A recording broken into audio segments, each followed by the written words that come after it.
برصغیر پاک و ہند کے بٹوارے کے بعد زیادہ تر مسلمان لاہور کے اندرون شہر آباد ہو گئے تھے۔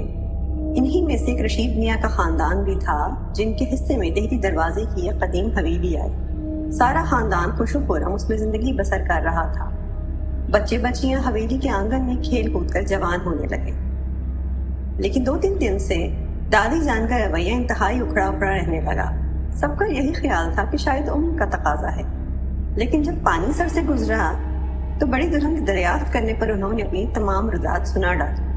بقول دادی کی، جس بیٹھک میں ان کی چارپائی تھی وہاں فرش کچا ہونے کے باعث زمین کے اندر سے سنہرے رنگ کے کنارے چھلک رہے تھے، اور رات کو روزانہ کوئی آدمی ان کے خواب میں آ کر پلوٹی کے بچے کی بھینٹ چڑھانے کا کہتا تھا۔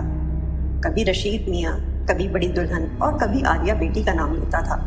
اس کا کہنا تھا کہ اس بیٹھک میں ایک سونے کی دیگ دفن ہے، اگر دادی کسی پلوٹی کے بچے کی بھینٹ دے ڈالیں تو اس دیگ کا منہ کھل جائے گا اور ان کی 7 پشتے راج کریں گے۔ بڑی دلہن بھی ساختہ بول اٹھی، امی جان، کہیں آپ نے میرا نام تو نہیں لے دیا؟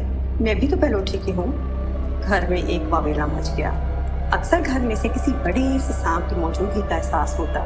اب تو دادی چھوڑ وہ شخص رشید میاں اور بڑی دلہن کے خواب میں بھی آنا شروع ہو گیا۔ اور ایک رات رشید میاں اپنی دکان بڑھا کر گھر کی طرف آ ہی رہے تھے کہ وہ شخص ہاتھ میں بڑا سا رجسٹر تھامے رشید میاں کے پاس آن کھڑا ہوا اور بولا کہ اس پر دستخط کر دیں۔ مغرب کے اوقات کی مدھم روشنی میں جب رشید میاں نے اس شخص کا چہرہ دیکھا تو دھکا دے کر سر پر دوڑ لگا دی۔ دادی جان کو تو بھال پڑا۔ تاہم اگلے ہی دن 7 والوں کے گھر کا جوان اور خوبصورت بیٹا مر گیا۔ سنا ہے کہ ان کے گھر تو جیسے دولت کی ریل پیل ہو گئی۔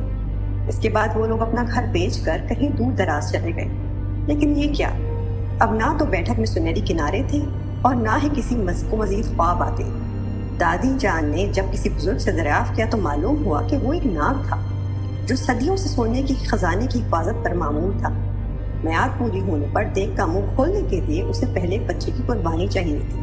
جب اس کے تمام لالچ اور بہکاوے کسی کام نہ آئے تو اس نے 7 والوں کے بیٹے کی قربانی خود سے جا کر لے لی اور اس کے ساتھ ہی خزانے کا منہ کھول دیا۔ یہ سن کر دادی نے خدا کا شکر ادا کیا کہ وہ سب محفوظ رہے۔ خیر، میں نہیں جانتی اس بات میں کتنی سچائی اور کتنا جھوٹ ہے، لیکن مجھ تک یہ قصہ ایک معتبر ذرائع سے پہنچا جس کو میں نے آپ تک کہانی کی صورت میں پہنچا دیا۔